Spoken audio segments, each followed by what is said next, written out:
Hello.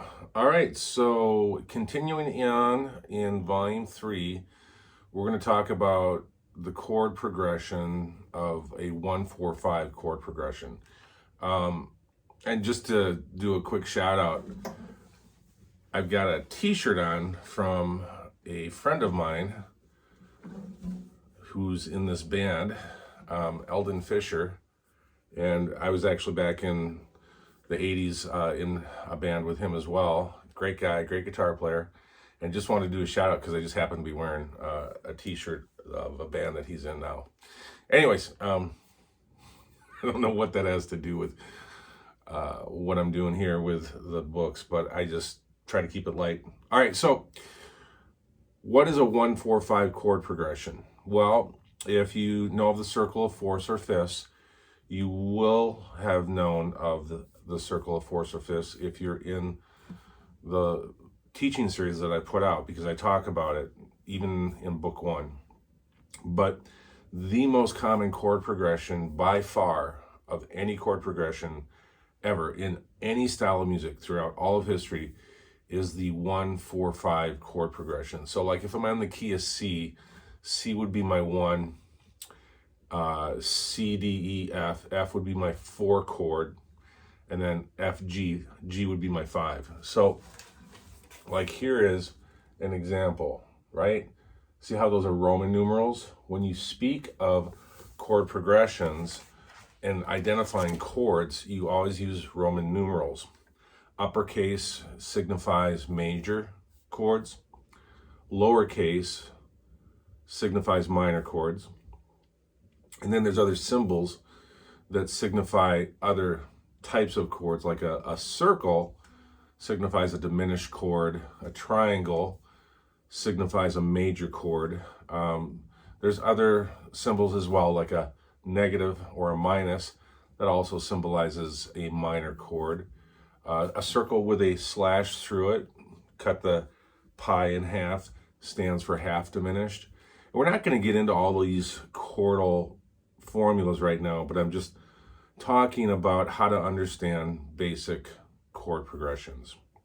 And if you're looking at chord progressions that are labeled with Roman numerals, this is how things are labeled. So another side note there. So what are we doing here? We're talking about 1-4-5 chord progressions.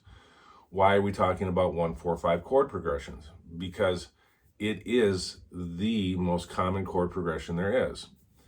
And I'm not going to go through a bunch of different songs as an example. There's millions out there that use a 1-4-5. Another common chord progression would be like a minor 2-5-1.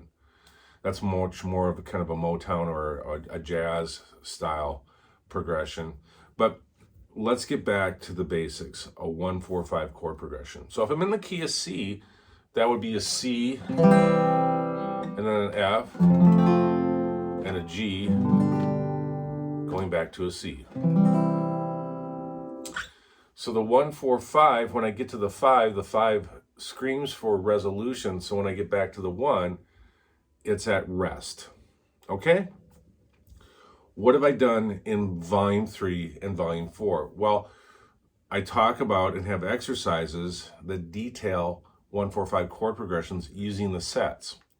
So if I use set 1 of the major shapes, I could start with this D shape.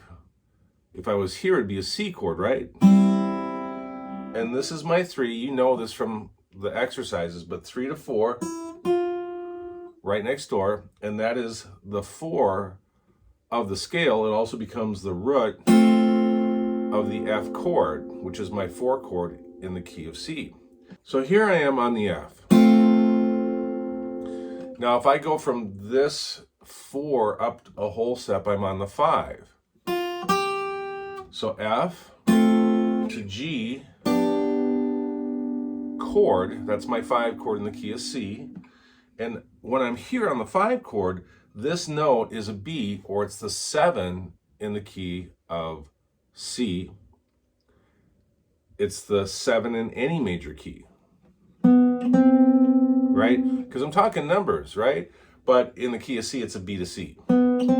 half step, right? It's another half step, and I get to home base again, back to the key of C or my 1 chord.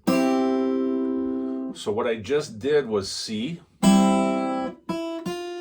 to 4 right next door, 4 chord, 5 chord, 3 in the chord shape, or 7 in the scale, gets me back to the 1 chord. Here's my 3 in this shape. This is an F, to a G, back to the 1 chord.